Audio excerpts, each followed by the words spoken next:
జీవితం సుఖ దుఃఖాల సంగమం ఇదే జీవితం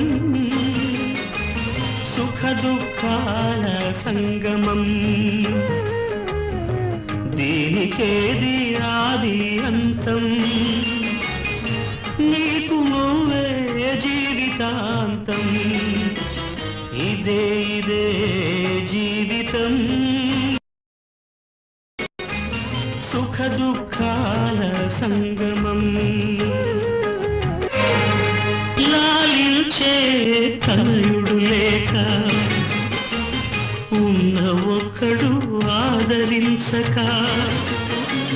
లాలించే తనయుడు లేక ఉన్న ఒక్కడు ఆదరించక మమకారం వెళ్ళనీక